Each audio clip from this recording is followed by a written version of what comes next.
Buenos dias, damas y caballeros. Recently, may naglabas ng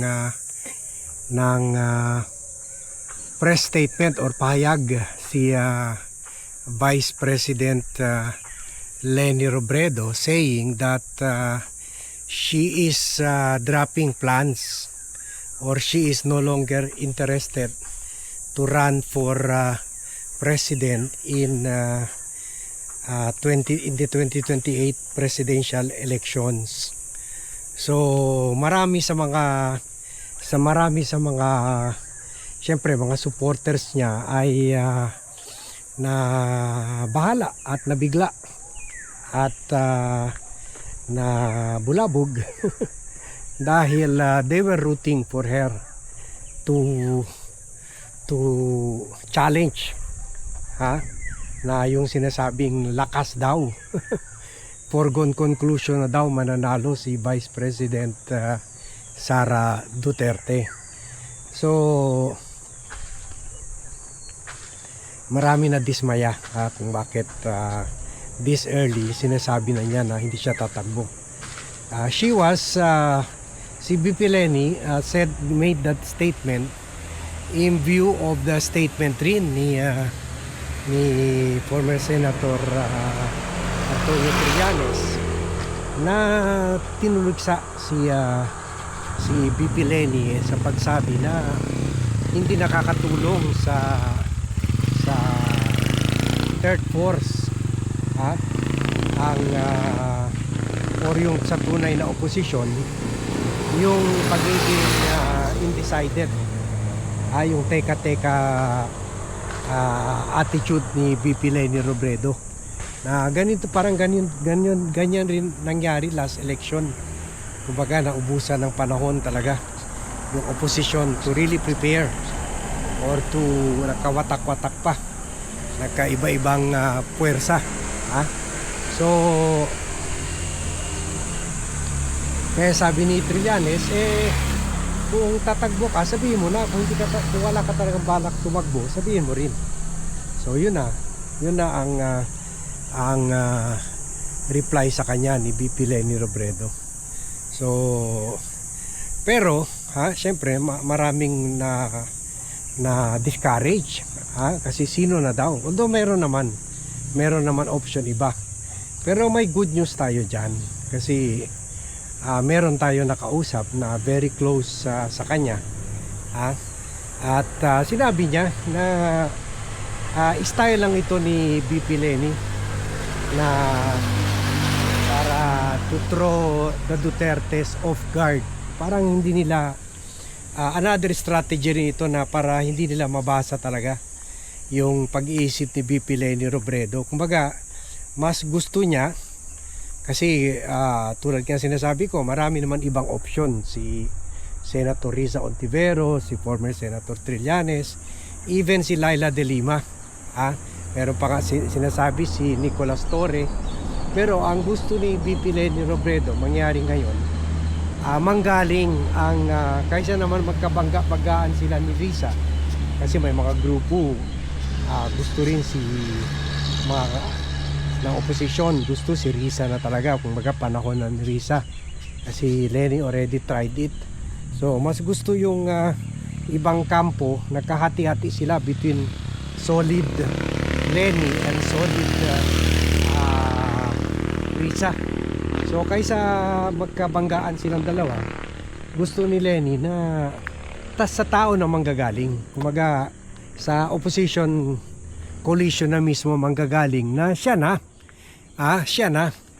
kumbaga i-endorso na siya, suportahan na siya at manggagaling rin sa tao tulad natin, tayo na mismo magsabi sa kanya na gustong gusto natin siya. Kumbaga it should be parang people power, it should come from the people, the movement should come from the people at hindi from the opposition. Bale down up, hindi up down, from down up, mula sa baba hanggang sa taas, galing sa atin. So yan ang development na syempre this will This will be a welcome news doon sa umaasa pa rin na siya ang tumakbo sa pagka-presidente. Parang style ito ni former President Duterte, na nagkala pa sila ng mga boto-boto, ng mga signature drive, ganon. Millions for Duterte for president, mga ganon, galing sa tao. So this is a good strategy naman, ha? Kaso lang syempre, para mabuo yung numero na yan, it will take months kung mabubuo yan, kung gagalaw ang tao. So sa tingin ko, Leni doesn't have time on her side. Kaya I hope she will make a very very clear, unequivocal statement na talaga. Kasi ngayon parang hindi talaga natin mabasa na kung ano ba talaga, tatakbo pa talaga siya, hindi siya tatakbo. So I hope she will, and then she will show her honesty by supporting. Dapat kung sabihin niya, okay, hindi ako tatakbo, but I'm open for Risa Ontiveros to run in my place. Ganon. O gusto ba niya si Leila de Lima, i-endorse na niya kaagad. Kasi ito nga nagalit sa kanya sa 2022, kaya natalo sila. Sana nag-usap-usap sila Isko, sila Ping, sila Manny Pacquiao. Una, akala nila si Leni hindi tatakbo, part lang ng organizing committee para piliin yung sino tatakbo. In the end, siya ang tumakbo. So medyo yung ibang political parties takot na rin sa mga pahayag niya kung tatakbo o hindi. Baka sa bandang huli siya naman pala tatakbo. So ngayon, to dispel that kind of fear or distrust ng ibang mga political candidates, dapat i-endorse na niya. I-endorse na niya. Kung si Risa Ontiveros, i-endorse na niya. It's final. I am not running, but I am endorsing Risa Ontiveros. So this early, pwede na gumalaw ang makinarya ng mga kakampings to support, or ng mga third force to support Risa Ontiveros, o sino man i-endorse ni VP Leni. Kasi yung sasabihin na niya hindi ako tatakbo, pwede naman para hindi sabihin bias siya, pwede niya sabihin hindi ako tatakbo, pero itong 5 ini-endorse ko: Risa Ontiveros, former Senator Trillanes, Leila de Lima, o yun, yung mga ganon, o Bam Aquino, Kiko Pangilinan, yung mga ganon. Example lang, just to be really clear na hindi siya tatakbo. And then ngayon pa lang, piliin na yung sino ba talaga sa 5 na yan, ganon. Example lang. So otherwise, kung hindi magka-unite yung third force or opposition, and then manalo na naman, and then magkawatak-watak sila, makatatlo, 4 ang kandidato laban kay Sara Duterte, di magkakaroon na naman ng repetition of the 2022 election, kung saan sa dami nila talo sila lahat kay President Bongbong Marcos. So dapat dito unified. Ngayon pa lang, this early, mag-usap-usap na sila, and then piliin na nila. Kung hindi man si VP Leni, i-endorse na niya kung sino man napili. Pagkatapos i-convene na rin niya yung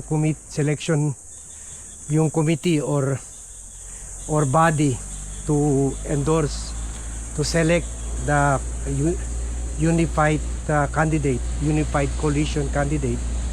And then they start organizing. Hindi naman yan pre-electioneering dahil ino-organize naman nila. Pwede nila sabihin, binubuhay lang nila yung mga grupo ng opposition all over the country. Kasi ganyan na rin ginagawa ni Sara. So yun ang kuha natin. She should. It's not enough that she says hindi siya tatakbo. She should positively and aggressively push yung mga kandidato na sa tingin niya pwede worthy replacement of ABP Leni Robredo. So, pero ngayon, without that, kung tama yung sources ko na she's still planning to run, parang naghele-hele lang pero kere, kung wari ayaw pero gusto, sa amin yun hele-hele pero kere, gusto, kere. So she should act fast, wag na niya hintayin na i-endorse pa siya. She should move fast to say, sige, I will make my second attempt. Let's organize, let's move forward, support me. Yun. Let's start the movement going. Kasi si Sara ganun rin eh. Inanunsyo na eh. So dapat ganun na rin ang opposition group. Okay? So yun lang po ang update natin dito sa political front. And as we approach 2028, rest assured, nasa forefront tayo sa mga political developments. Thank you very much everyone for watching. Thank you very much for joining me in this vlog. Good morning to all and see you in my next vlog.